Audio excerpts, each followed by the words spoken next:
Today, we're diving into this really brilliant framework from Thomas Erikson's book, Surrounded by Idiots. We're going to decode the 4 basic types of human behavior, and trust me, it's going to transform how you communicate with, well, pretty much everyone. You know that feeling, right? You're in a meeting, you're explaining something that seems perfectly clear, and the other person is just not getting it. Or what about that boss who steamrolls every conversation? It is absolutely maddening. But here's a thought. What if the problem isn't them? Thomas Erikson suggests that the real issue is that people aren't trying to be difficult. That friction we all feel, it almost always comes from a fundamental misunderstanding of how they communicate. And that brings us to what he calls the idiot misconception. Think about it. We all see the world through our own little filter, right? So when someone acts differently, our knee-jerk reaction is often to think they're slow or scattered or just plain wrong. So the key thing to get here is that this isn't about who's smarter or more competent. It's just a clash of styles. Let's take an example from the book, James and Sarah. James is all, let's go, let's go. He wants to start now. But Sarah is like, hold on, we need a detailed plan first. So James thinks Sarah is just dragging her feet, and Sarah thinks James is totally reckless. But here's the thing, neither one is an idiot. They just have completely different ways of operating. Okay, so how do we fix this mess? Well, Erikson gives us this incredibly simple but really powerful tool, a 4-color system. You can think of it like a roadmap for figuring people out, for understanding why they do the things they do. And these 4 colors are red, yellow, green, and blue. Each one represents a different behavioral style. Now, I gotta say, this is not about putting people in a box. The reality is, most of us are a mix of colors, but we almost always have 1 or 2 that are way more dominant. And those are the ones that really drive our behavior. And what's really fascinating is how this breaks down across the population. Greens, they're the biggest group by far, about 40%. They're kind of the relational glue of society. Then you've got yellows and blues, both sitting around 25%. And the assertive reds, they're actually the smallest group, only about 10% of people. All right, so let's dive into what these 4 personalities are all about. Because once you get their core traits, you've got the key to unlocking so much better communication. First up, red. So reds are your drivers. They are all about action, results, getting things done.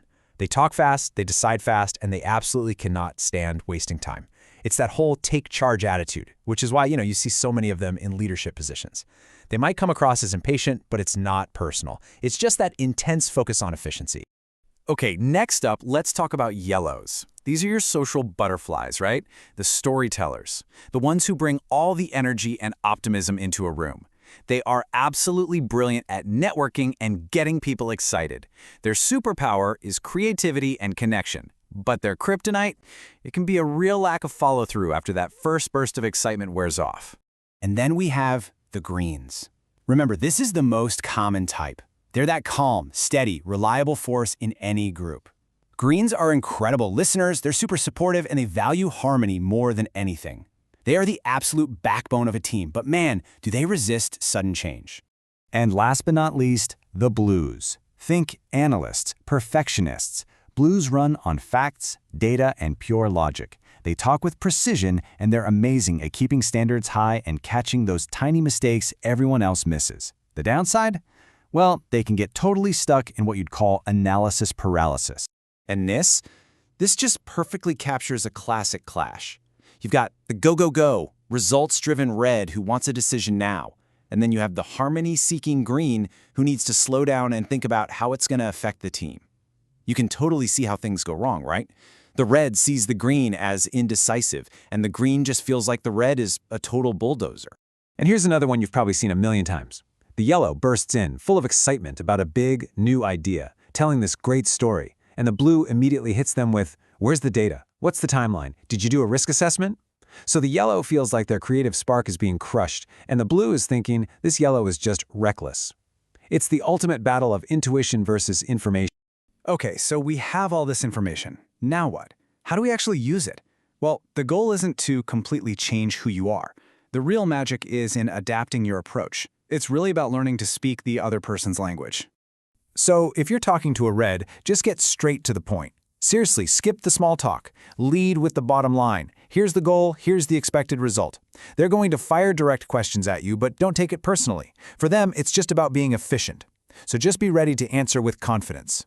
Now for a yellow, you're going to do the complete opposite. You want to start with a little chit-chat, build that friendly vibe. They feed off energy and excitement, so tell stories, use visuals, paint a picture of the big idea for them, and definitely let them talk and make sure they know you value their creative energy. With a green, the magic word is trust. You've got to be patient, you've got to be sincere, create a really safe space for the conversation. If you're suggesting a big change, don't just spring it on them. Introduce it slowly. Explain how it's going to maintain stability. And this is crucial. Ask for their input and then actually listen patiently. And finally, when you've got to talk to a blue, please do your homework. You have to come prepared. That means facts, data, a logical, step-by-step plan. Don't even try to use emotional arguments. It won't work. And give them time. They need space to process all the details and ask all their questions. Look, understanding other people is a superpower. It really is. But the real game changer, it starts with understanding yourself. That self-awareness is the absolute foundation for improving how you interact with literally everyone. So just take a second and think. As we've been going through these colors, did one of them just scream, "That's me"? Are you that fast-paced red, the super social yellow, the steady supportive green, or the detail-oriented blue? Just figuring out your own default setting is a huge first step. And this is really the path to growth. Knowing your color isn't a get-out-of-jail-free card. You can't just say, oh, I'm a red, that's why I'm so blunt. Nope, it's a tool. It helps you see your own blind spots, work on your weaknesses, and maybe even try on a few behaviors from the other colors. That's how you become way more flexible and a better communicator. And that brings us full circle, right back to the beginning, with what I think is the biggest lesson of all. Once you start to understand these different styles, you realize something amazing. The people you thought were idiots, they're not idiots at all. They're just different. It's like they're speaking a totally different language, and once you finally learn to listen, you'll be amazed at the brilliant things they have to say.